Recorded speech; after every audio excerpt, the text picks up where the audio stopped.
Bonjour, dans la vidéo d'aujourd'hui, nous allons apprendre à réaliser un histogramme à l'aide du logiciel GeoGebra. Alors vous allez me demander pourquoi GeoGebra et pourquoi pas Excel. Parce que Excel réalise très facilement des diagrammes en bâton, mais que pour réaliser un histogramme à l'aide d'Excel, eh bien, les manipulations sont complexes et l'utilisation de GeoGebra est beaucoup plus simple. J'ai pris comme exemple l'exercice suivant, dans lequel on nous dit que le responsable d'un restaurant examine le montant des encaissements par table effectués au cours du week-end. C'est-à-dire que pendant le week-end, il a eu 8 tables qui ont payé entre 30 et 50 euros. 20 tables qui ont payé entre 50 et 70. Et vous voyez donc, on peut dire aussi qu'il y a eu 5 tables qui ont eu une addition qui a été entre 130 euros et 150 euros. Une petite remarque, c'est que on observe immédiatement que ici nous avons notre caractère et nos effectifs, c'est-à-dire ce que nous étudions, le montant en euros. Ce montant, eh bien, c'est un nombre, ce qui veut dire que le caractère étudié est un caractère quantitatif. Ensuite se pose la question de savoir s'il est quantitatif, discret ou continu. Eh bien, entre par exemple 30 et 50 euros, il n'y a aucune valeur interdite. D'accord ? On peut avoir une addition qui correspond à n'importe quelle valeur dans cet intervalle, c'est donc un caractère quantitatif continu. On peut aussi déduire cette information du fait que quand vous avez vos valeurs de caractère qui sont situées dans un intervalle, il s'agit d'un caractère quantitatif continu. Comment réaliser notre histogramme? Eh bien, vous allez dans la fenêtre de saisie, c'est très simple, et vous allez taper histogramme sans E, droite avec un E.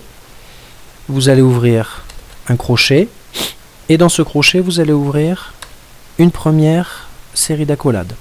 Dans cette première série d'accolades, vous allez indiquer les valeurs 30, 50, 70, 90, 110, 130 et 150 qui sont les différentes bornes de notre intervalle. On va les marquer donc 30 et elles sont toutes séparées d'une virgule. 50, 70, 90, 110, 130 et 150.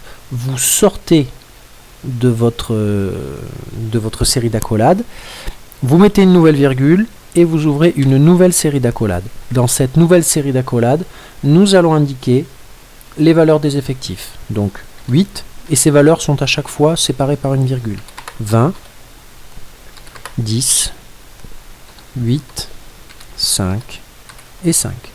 Vous sortez de votre série de valeurs, vous appuyez sur Entrée, et vous avez quelque chose qui apparaît. Alors, la première chose, c'est que je n'ai plus besoin du texte, donc je vais essayer de l'effacer. Voilà. Et je m'aperçois que ici, mon repère commence à 0, alors que moi j'ai des valeurs qui commencent à 30. Donc, ce que l'on fait, c'est que on va activer le déplacement du graphique, et en se plaçant sur l'axe, on va réaliser un zoom. Voyez, on va ramener nos valeurs ici. Alors on a de la chance puisque on n'a pas besoin de le faire sur l'axe des ordonnées, mais voyez, en cliquant sur l'axe, et il faut évidemment que déplacer le graphique soit activé.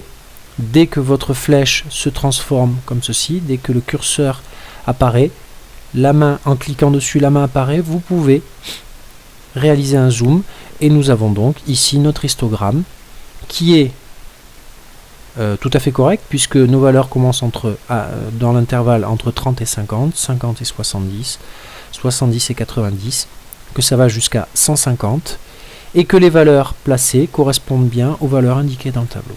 Voilà, donc vous voyez que l'obtention d'un histogramme à l'aide de GeoGebra est très rapide, très simple.